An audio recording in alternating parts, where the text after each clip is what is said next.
What I will say is, yes, I had a profound near-death experience, profound spiritual transformation, like many of you. And I wrote a couple of best-selling books, and I've been on all kinds of talk shows and all sorts of things. But fundamentally, the question that I have to ask myself, and the question that you all should ask of me and of yourselves with every experience is, so what? So what? Because an experience is only valuable if it has the power to provoke thought, provoke change, growth, especially if it pushes you in the direction of spiritual transformation and love. And so when I think about transformation, and the title of this conference, or the theme of this conference, is the after effects, and ultimately, what a great theme, because that's all that really matters. How does it really change us? How does my experience change me? And more importantly, what's in it for other people? Because as we all know, being here is not about us, it's about serving others.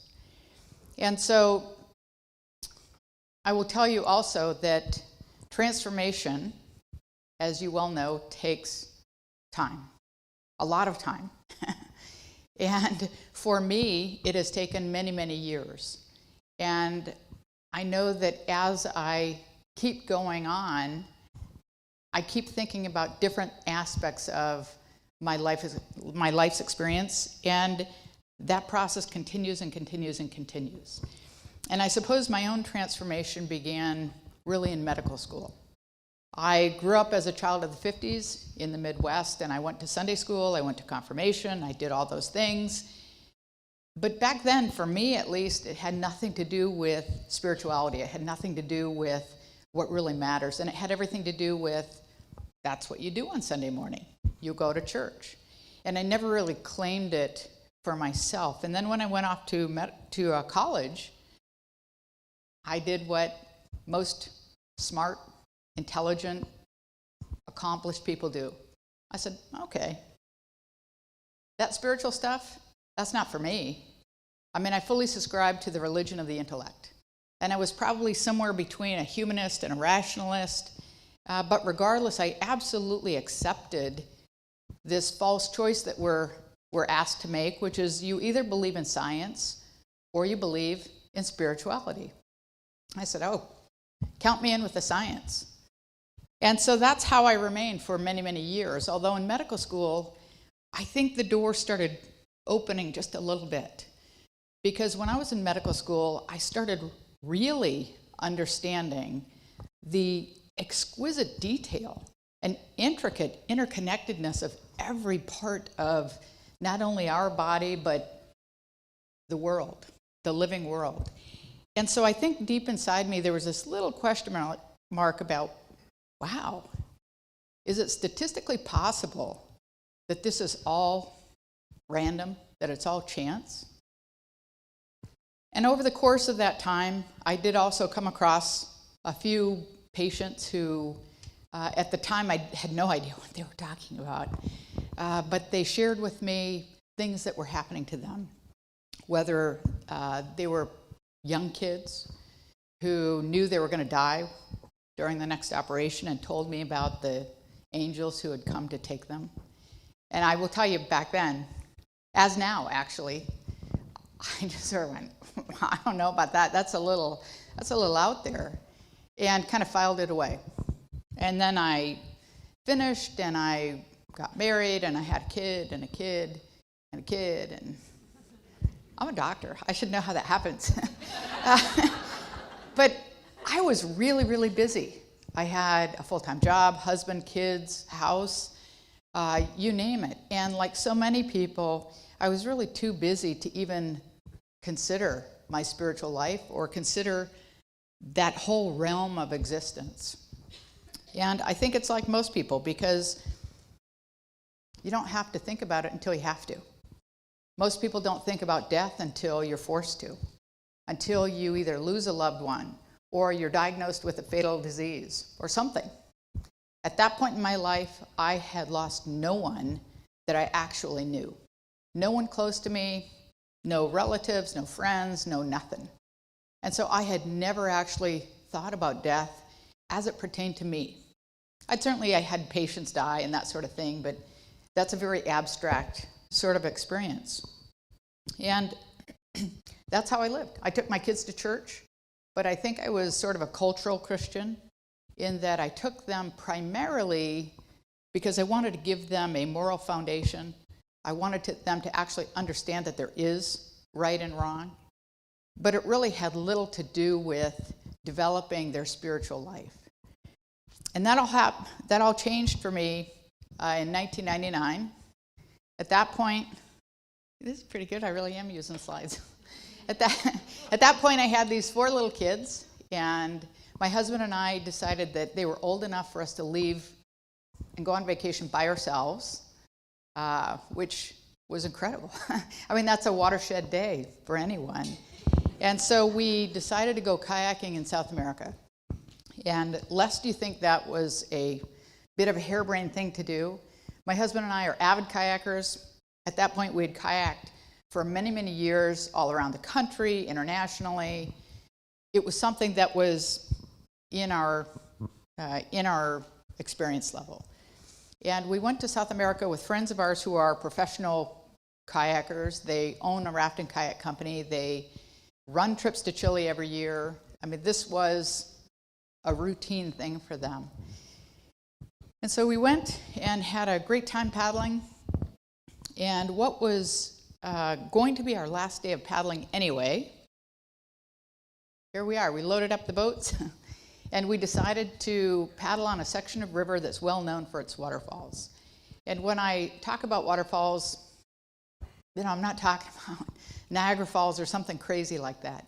But these are drops of 10 to 15 feet, which, maybe as tall as the ceiling. Something that is certainly exhilarating and it's challenging, but really not a crazy kind of thing. Certainly within our skill set and not something we hadn't done before. And my husband actually woke up that day with terrible back pain. Never had it before, never had it since. And so he didn't go with us. He took us to the river and dropped us off, and then he drove off and he was going to find a place to read all day. And he didn't go with us because this part of the river was very, very inaccessible. Southern Chile in 1999 was, in the middle of nowhere. You might as well be in Antarctica because there was nothing. There were no services. I live in Wyoming. I understand wilderness. But in Wyoming, in the middle of the wilderness, you can still pull out your cell phone. You can pull out your sat phone. You can call for search and rescue. You can get help. You can get services. In southern Chile at that time, and even now really, that just didn't exist. We didn't even have cell phones. We didn't have a sat phone. We had no communication. In addition to that, the rivers down there are a little bit different. When you look at this picture, you can see the hillsides are very, very steep. They're very thickly covered in bamboo. The section of river was entirely inaccessible and entirely requiring of a complete commitment. Once you put on the river, you were going downstream no matter what. So my husband dropped us off and left, and we were there with a few other American clients, and we all started down the river and went over the first couple drops, and that was fine. And we came to the first major drop, and we sort of talked about how we were going to run it. And there was a smaller aspect to it, smaller chute. So we decided it was early in the day, we were going to run that first. And this river had, unlike this picture, the river was very high flow, high current, high volume. And so I pulled out in the current, and it wasn't topologically the same as here. There weren't rocks or things like that to create eddies within the water where you can kind of pull out and regroup. Once you're in the current, you're committed. So I was in the current, going for the smaller chute, all good, until another kayaker sort of bobbled her way past and was sideways in the entrance to this drop. That's a problem. When something's across the river, whether it's a boat, log, whatever, it creates a strainer. So the water goes through, but you don't. So that's a bad thing. And so I had no other option but to sort of divert away from this clear problem and be propelled over the main part of the waterfall. And when I reached the top, I could see the bottom, and I could see tremendous turbulence, tremendous hydraulics. I could not see a clean outflow. And you can imagine what I was actually thinking, but I was thinking, this isn't really going to go so well. And I assumed that I would hit the bottom, and I'd be flipped upside down, probably wouldn't be able to right myself. I'd have to push myself out of the kayak, be tumbled around a bit, and spit out downstream. And it's a miserable experience, but it's part of kayaking. What happened instead began my transformation in earnest. I rocketed down the waterfall. The front end of my boat became pinned or stuck in the rocks and the underwater features, and the boat and I were then completely submerged under 8 to 10 feet of water. And I'm a spine surgeon. I don't know that I welcome high-stress situations, but I'm certainly very comfortable with them. And so I didn't panic. Everyone always says, oh my gosh, didn't you panic? And no, I'm not really a panicky sort of person, but I did go about trying to free the boat, trying to free me from the boat. It was evident that that was not going to work. And I am a very pragmatic, concrete thinking person. I assumed that I was going to die. I knew that the likelihood of being rescued was slim at best, probably zero. I've seen people die on the river. And I thought about my options, which weren't very many, but I made a decision to very actively ask that God's will be done. Whatever you want to call God, whoever God is to you. And I will tell you, at that point in my life, when I thought about God, it was like, I don't know. When I thought about death, it was, I don't know. I hope there's something more. I don't know. It doesn't really matter to me. In that moment, though, I said, okay, I ask that your will be done regardless of what that means. I didn't say, oh my gosh, please come and save me. It was truly and sincerely regardless of the outcome. And the moment I asked that, everything shifted. I was immediately being held and comforted and reassured by Christ that everything was fine. I'd be fine, my husband would be fine, my little children that I showed you would be fine, regardless of whether I lived or died. And I have to say, I was sort of, wow, this is a pretty good hallucination. It's not really what I expected, but I went with it. I had this shift in time and dimension so that I felt like every moment expanded into all of eternity. And similarly, all of eternity was contained within each one of those moments that I was underwater. And one of the things we did is go through a life review. And I have to tell you again, I never really thought about it. If someone had asked me about a life review, I would have assumed it was the Hollywood version. You know, your life flashes across the sky and, you know, you feel really good about some things. You kind of pat yourself on the back, and some things you think, I could have done that better. And I would have imagined, you know, the bright light tunnel. I mean, all those things that we see in the movies. But my life review was nothing that I could have imagined. It was everything about love and nothing about judgment, which is really, you know, what we're all afraid of. We all blow it. But it had nothing to do with that. We sort of looked at all the events of my life, sort of like swiping left to right on an iPhone, going through the photos, and Christ would sort of pull out one of those events. And I have to tell you, none of these events were good ones. Every event that went by were the most painful, the most traumatic, the most hurtful, the most miserable experiences of my life. And we all have those experiences, right? every single one. And every single one he pulled out was really miserable.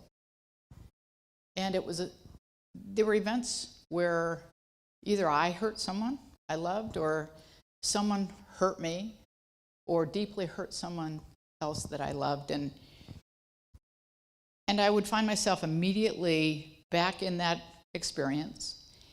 And it wasn't just that I re-experienced that event or re-experienced it from my perspective, but I understood me in that situation, and I had an absolute understanding of the other people involved in every event. And it wasn't just understanding their perspective. I understood them.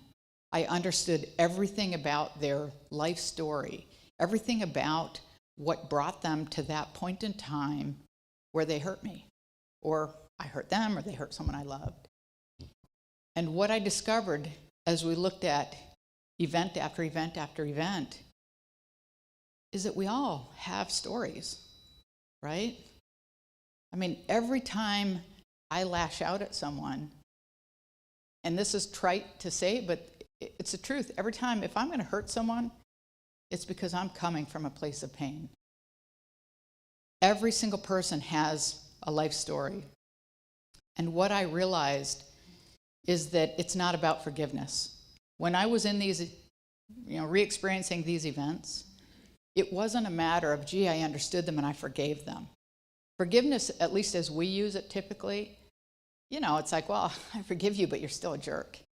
And I forgive you, but I do not want to see you again. There's always this two-part equation. But what I realized is that forgiveness is something that we kind of make up. It's this conscious thing. And maybe we feel a little self-righteous about it. Like, yeah, I forgave that person even though they hurt me terribly. But what I discovered, and what I believe everyone can understand, is that when you have understanding of someone, it's not a matter of forgiveness. It's a matter of grace. Anger, resentment, shame, all of that is replaced by incredible compassion and love and kindness. Just as an aside, an example. 2 weeks ago, I was on an airplane, and it's a long, involved story. I was making multiple connections, and the first step of this travel log was on this little plane.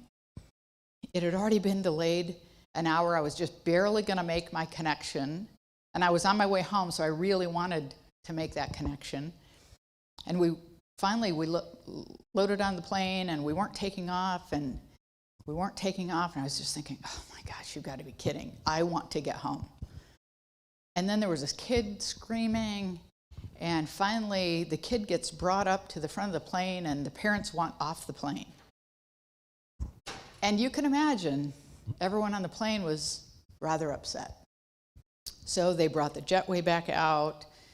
Kid and the two parents got off, and then of course they had to wait because the stroller and everything else had been gate checked, so we had to wait. And so they pull the jetway away, or they start to. And then I'm looking at my watch and I'm going, okay, I'm definitely going to miss my connection, but if I stay here in this airport, I can get the next flight. So I go up to the front and I say, wow, I got to get off this plane. So you can imagine what people were thinking about me too, but at least I was a little quicker. So they bring the jetway back, I get off. As I'm out there, I see the parents and this kid. And I will admit, I was a little upset, but there were other people who were really quite cruel. When they were getting off the plane, there were a number of people who made comments that were really pretty biting. And I ended up chatting with these parents, and as it turns out, this kid was a foster kid and had been pulled out of this human trafficking ring in the Eastern Bloc in Romania. And every time the kid was taken to a new abusive situation, he was put on a plane. And I mean, for this kid, being put on a plane meant going further into the depths of misery. And so he refused. He absolutely refused to fly on the plane. Now, in hearing that, how can you be upset, right? All of a sudden, your irritation because you're not making your schedule is replaced with incredible compassion and love, not only for this boy, but for the parents. And that's what I found again and again and again. You know, we see the tip of the iceberg when we see people, and we don't have the ability to see their life story, but we know intellectually that they have a life story. And so again and again and again, I was re-experiencing these events of misery, but then realizing that no, actually, I had incredible compassion and love and understanding of these people. And the other thing that happened is I was given this incredible experience of looking at an event and looking at the outcome of that event, not 2 or 3 times removed, but when I saw it from a perspective of 25, 30, 35 times removed. And what I discovered again and again and again and again is truly beauty comes of every single event. Totally changed my perception of good and bad, because good and bad, you know, is a value judgment, really. But we can all look back at our lives and we can say, wow, that guy, that boy that I was so in love with and broke my heart, it's like, thank God I didn't end up with him. I mean, we can all look at that. We can look at jobs we either lost or didn't get, or schools we didn't get into. And now looking back, and the further back in the past it is, the further we're able to say, wow, I'm so grateful that whatever that was happened. And I could come up with story after story after story, and we all can. But it actually takes some effort, of course, to look back at your life and make note of those things. So I could have stopped there. I mean, pretty good experience already. I mean, life-changing. And I will tell you, though, at the same time, I was still me. I was still my best me. I still was questioning. I still was, I'm not sure if cynical is quite the right word, but certainly skeptical. And I thought about myself, and it's sort of like I was being held and taken through this life review, but then my little thought balloon off to the side, or, you know, I'm like the good angel and the bad angel on someone's shoulders. I was over here going, oh, wow, this is not really happening. And then I'd be over here and I'd say, oh yeah, it really is. I really feel great. I never had an experience of being conscious and then unconscious. I had an experience of being conscious and then more conscious, being alive and then more alive. But my little thought balloon off here kept saying, okay, clearly you're still breathing. And so I would take a minute and I would think about, okay, do I feel air? Do I feel myself breathing? And I'd say, no, actually, I am not breathing. And I would think about the time frame, and I'm very good with time. Part of being in medicine is you really need to develop a sense of timing, because that really impacts care. And I would say, well, okay, maybe, and I would try to come up with some other reason why I was still having this experience. And each time I did, I'd say, no, actually, you're still underwater. I could feel not only this expansive sense of time and reality, but I could still feel the water. I could feel the weight of the water. I could feel the plastic of the boat on my skin.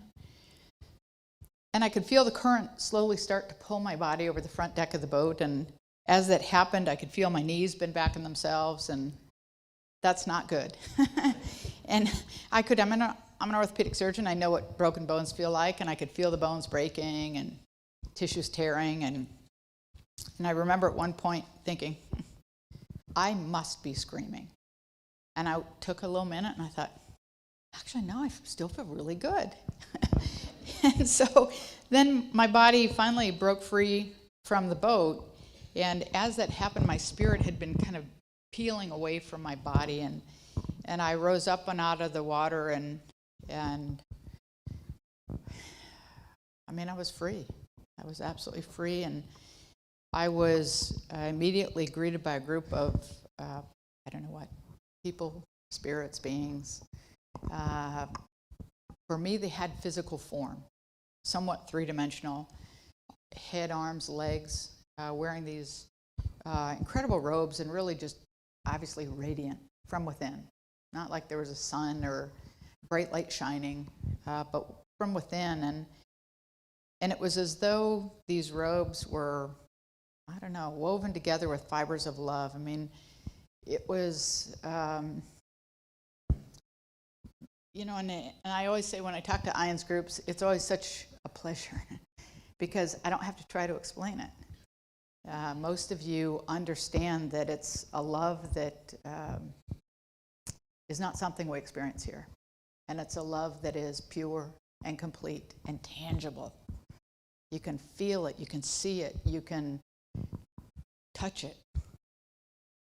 And I wasn't coming back. I mean, I looked at my body, recognized it, said, bye, I'm not coming back. I felt like I was home. And it was as though, you know, I'd been on a trip to Europe. And, you know, I mean, some of it was great, some of it wasn't so good, but now, you know, I'm home. And these people started taking me up this beautiful path, and I absolutely believe that we are given the experience at the time of our death that will speak to us, that will resonate with us, that will make us feel loved and welcomed. And for me, that's color. It's flowers and the intricacy of flowers and the aromas. It isn't music. It isn't my dog. I mean, I like my dog, but that doesn't speak to me. I know that when my husband, for example, when he dies, he's going to hear beautiful arias and his dogs will all be there and it'll be a very different experience. But for me, you know, I'm kind of tone deaf. I mean, I listen to country western music, and so listening to arias wouldn't really make me feel like I was in the right place. But I was taken along this path that was so beautiful. And again, it had some physicality to me. I didn't have a sense of gravity or anything, but it seemed real. It seemed like a path. And it was exploding with color and every color. And again, you know, for those of you who have had NDEs, it's every color, but then also colors that don't exist here. And they were all at the same time. It was as though I could understand each color simultaneously. And we'd get a little bit further down the path, and I could still look back at the scenes at the river. I could see my body. I thought, ooh, that doesn't look so good. I mean, I was purple and bloated and fixed dilated pupils. I mean, I was dead as a doornail. I'd been underwater for 30 minutes at that point. So I thought, okay, well, that doesn't look so good. And I could see them start CPR. And I thought, well, I'm sorry, guys. And one of the guys who was only 18, he was kind of a very vulnerable sort of guy. And he couldn't see me, but he kept looking exactly where I was. And he said, Mary, please come back. Please come back and take a breath. And I would look at him, and he was so vulnerable. He was so young that I would sort of say, okay, I'll be right back. And I would go back down this path, and I would lie down, and I would take a breath. And then I would rejoin these people, these spirits.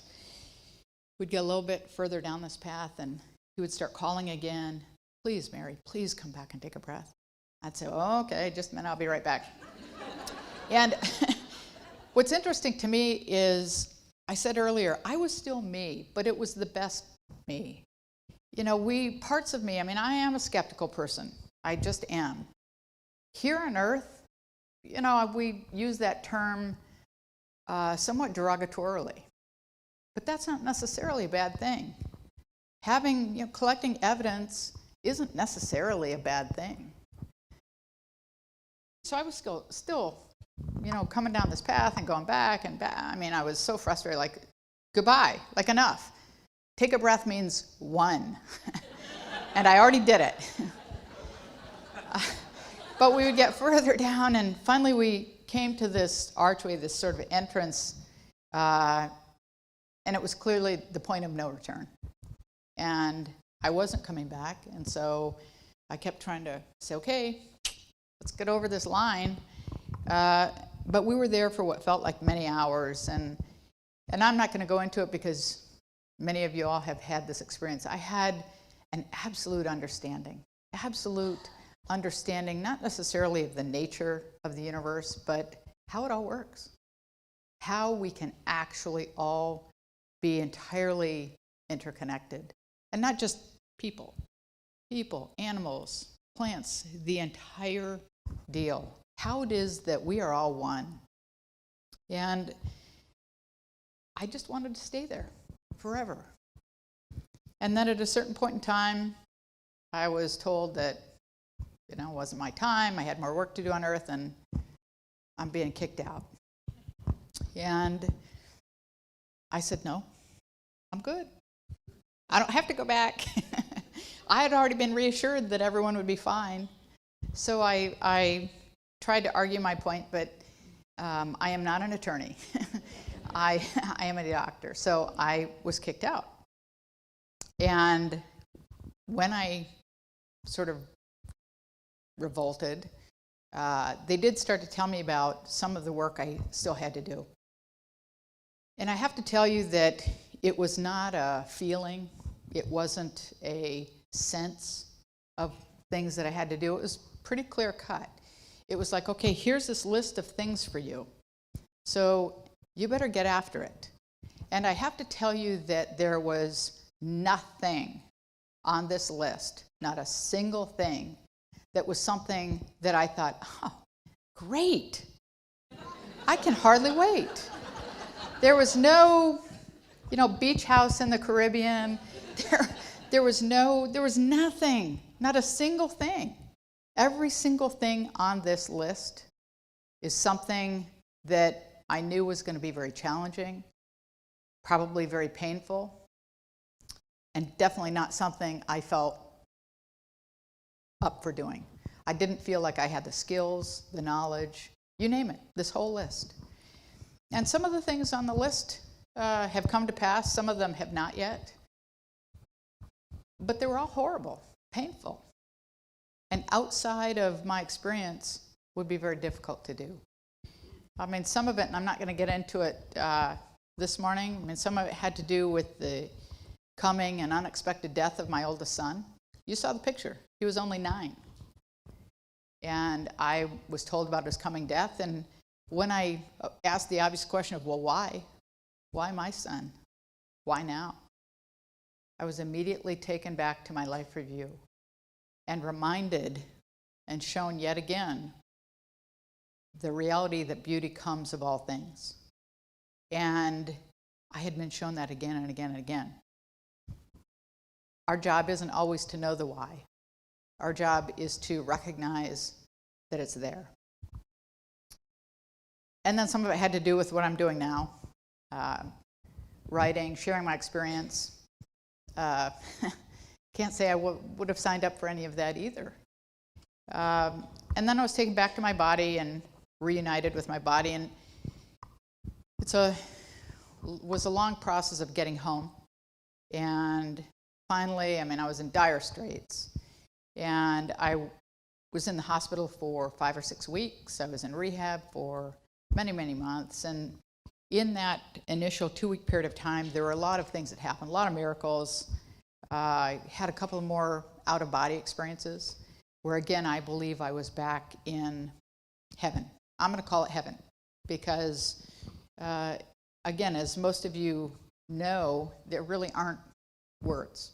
The language isn't there. We have to work and describe things within the constraints of our own language. So I'm going to call it heaven.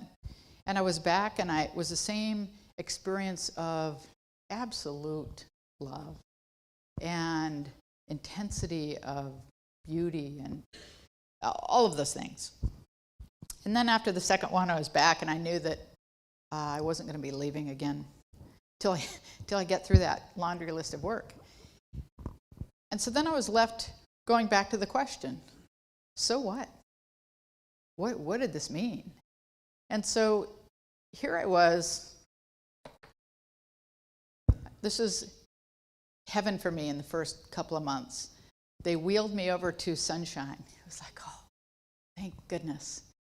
And that really was the beginning of my trying to figure out what had happened to me.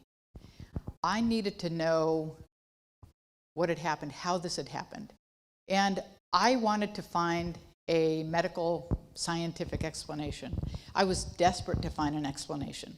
I knew that if I could find a reasonable scientific explanation, then, sadly I'd have to discount the fun part of my experience. But I knew that then I could discount everything I'd been told, including what I'd been told about my son's coming death. And so I was pretty motivated. And I looked through all my medical records. I interviewed everyone who was at the river and in the emergency room and collected all of that sort of information I could. I did everything. I looked through every original article about so many of the explanations. I looked at dreams and hallucinations, but I'm going to skip over that because it was pretty obvious that that was not a reasonable explanation. I wasn't asleep. And then I thought about hypoxia, because when I talk to people, that's a pretty common thing, like, oh, well, it was just, your low oxygen levels. I was like, well, I don't think that's it. I mean, zero oxygen is different than low. But I thought, okay. But one of the problems is that when you have even just hypoxia, low oxygen levels, you can't make ATP. And ATP is really the powerhouse of the cells in the body, and that power maintains the cell membrane. And when you can't do that, the cell just sort of gives up the ship. It says, okay, fine. Calcium, out. Neurotransmitters, out.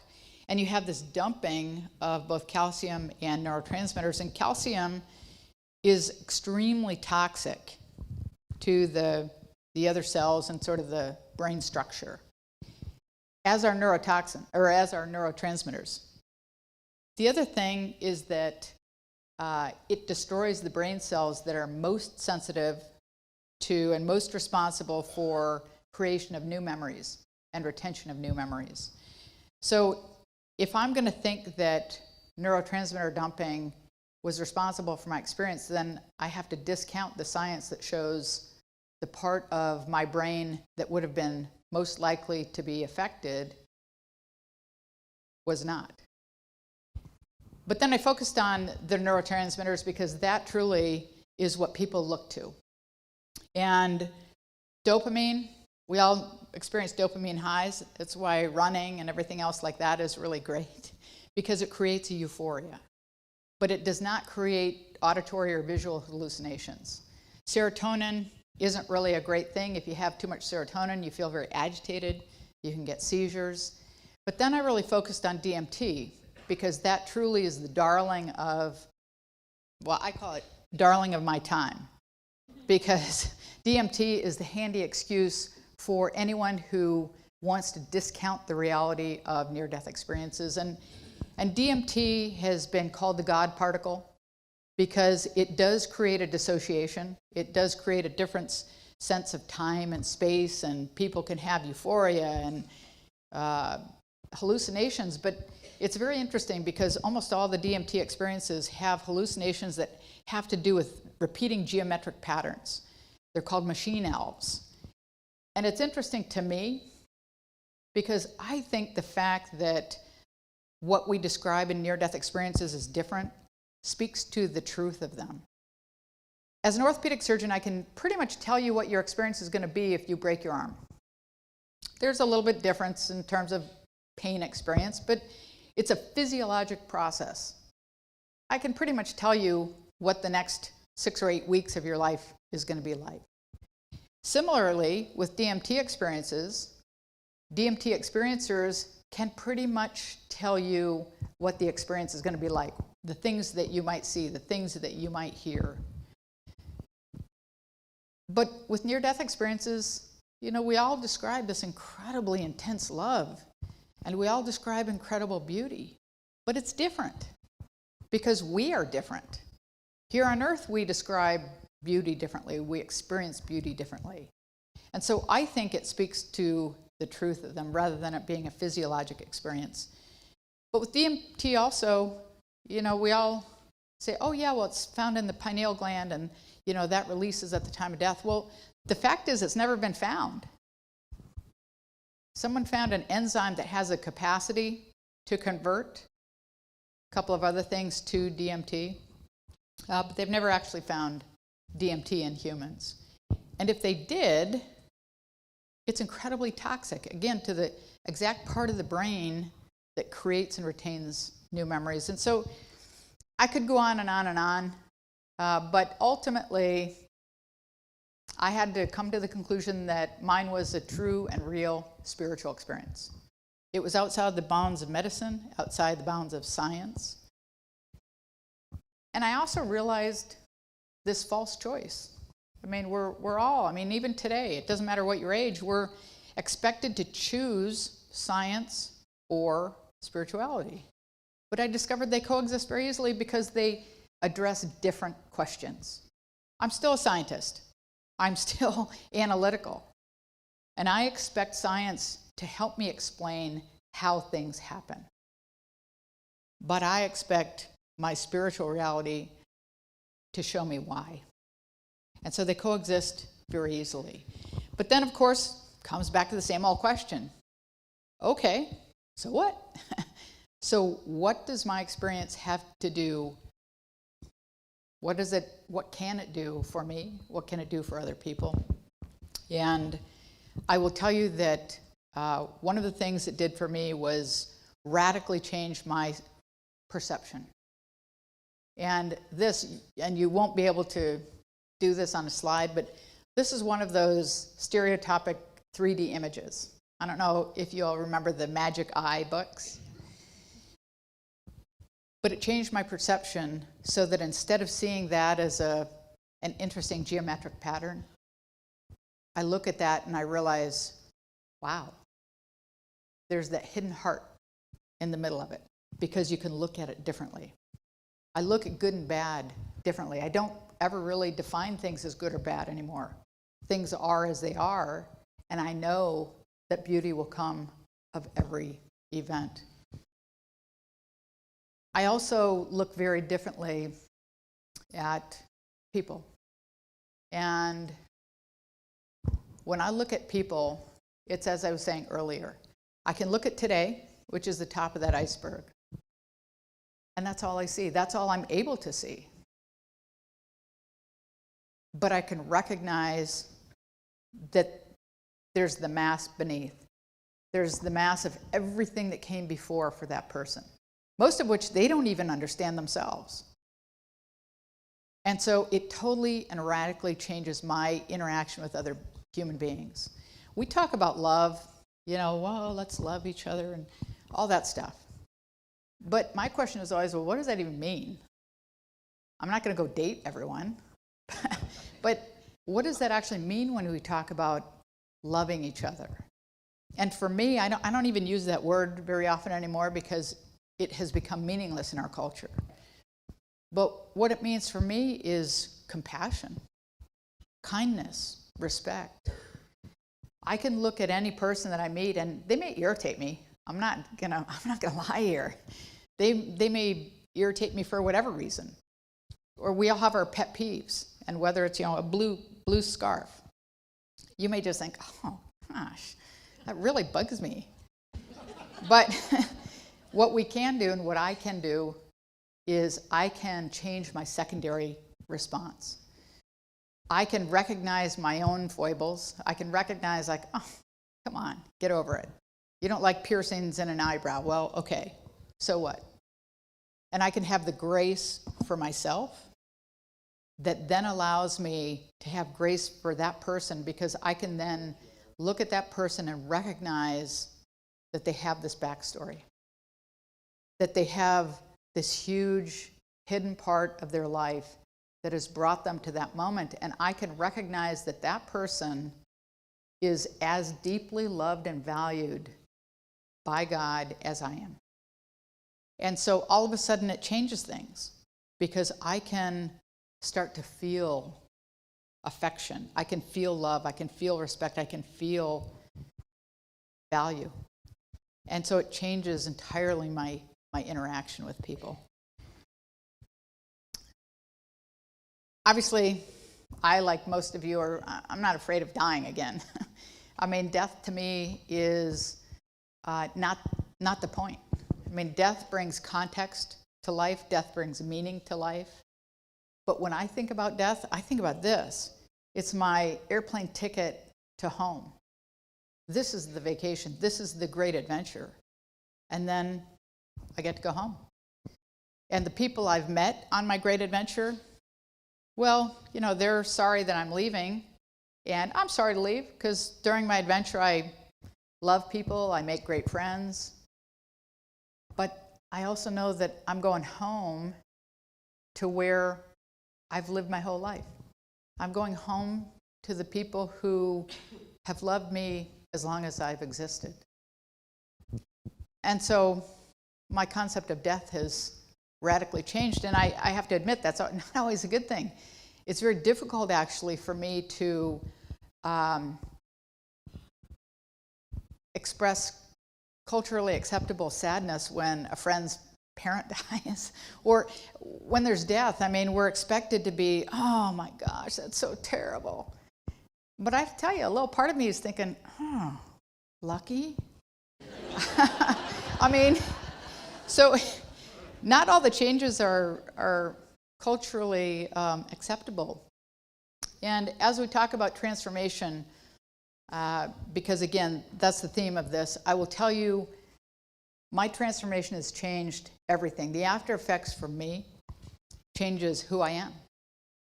I mean, before all of this, I probably would have said, well, I'm a wife, I'm a mother, I'm a surgeon, I'm all those sorts of labels. And now I would say that I am a spiritual being. I am a child of God. I am love. And yes, in addition to that, okay, if you want to label me, yes, I'm a wife and a mother and all those things. But it's totally changed my perception of who I am and who each of you are. I mean, I don't care what job you have.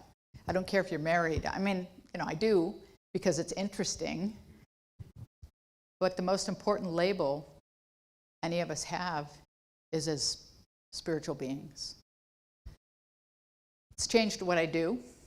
I mean, I'm still a surgeon, I'm still a mother, I'm still all those things. But it's changed what I do, because I know that even when I see patients in my office, I'm not really there primarily to try to help them deal with their physical ailment. I am there to help them deal with their spiritual growth. And so it's changed what I do. It's changed how I live, radically. And I'm not going to tell you that I was a jerk before and now I'm not a jerk.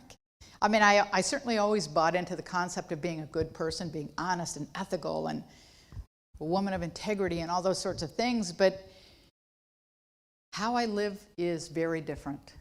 I live entirely in the moment. I'm not held back by my past. I'm not held back from my future by fear. I am able to be entirely present here in this moment, because this is the moment that matters. My past, whether I did great things or terrible things, it's gone. It may have brought me to where I am today, but in terms of its potential to define who I am or what my future is, it doesn't exist. I'm free from regret, shame, anger, you name it. And I'm able to live freely because I also don't have worry or anxiety about tomorrow. I still plan, but I know that if my plans don't come to fruition, it's okay. There's something that's probably even greater waiting for me. And it's changed why I live. I mean, I live to reflect God's love to this world. That's it, in a nutshell. And I think most of you who have had NDEs would agree with that. That's why we're here. We are here to help other people get it together. Like figure out that the spiritual world is here and now. And that's our primary purpose. And so why I live is very different. Sure, I am here because my kids would be sad if I weren't there and all that sort of thing, but the why is very, very different. And so the after effects for me have been significant. And so, okay, I have to show this last slide only because my son taught me how to use Photoshop.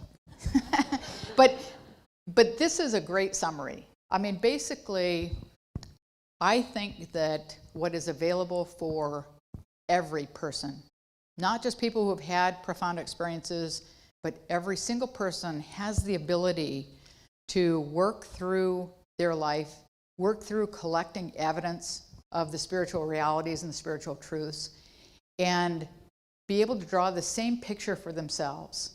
Basically, being set free from that ball and chain of your past. And some people have very, very challenging pasts. And I have spoken with many thousands of people at this point who have lost children, who have had serious illnesses, who have had something, abuse, something in their past that keeps pulling them back and makes them remain in their past. And I think part of that is because they haven't come to the point of recognizing that whatever that is, it's okay. Everything in the past that has created anger, shame, guilt, remorse, all those things, you can be set free from that. And you can be set free by recognizing the reality of the spiritual world and recognizing how people have been transformed to get to the point of saying that I am a spiritual being. I'm not, my job, my mother, or my wife, all that sort of thing. And you can kind of let worry and anxiety float away. You certainly don't have to worry about death. And what that means ultimately is living in a state of joy. And joy, of course, is very different from happiness. Happiness is based on circumstances. Happiness, I make my plane connection. I mean, happiness is based on everything superficial, as is sadness. But joy is really a state of being, and joy is based on a recognition of the truth of everything I've been talking about, the truth of the spiritual realm, the truth of God's promises to us, the truth that grace is covering our past, the truth that there really is life after death. If you accept nothing except the fact that there really is life after death, and I think at this point, people who don't accept that are either intellectually arrogant or spiritually lazy, one of the two. Because there is so much evidence that points to the continued consciousness after death. If you accept nothing but that radically changes your experience of today. It actually makes it a little more important, which I think is why many people don't want to accept it. Because if you recognize that there really is something more, then all of a sudden, it means today is something more. But I think that if you can release your past and release the future, then that truly is the secret to living today in a state of joy that transcends all circumstances, that allows you to face struggle, challenge, heartbreak, heartache, with a continued sense of joy because of where your focus is, because of who you are, and because of the reality that this is a great adventure, but it's not our home.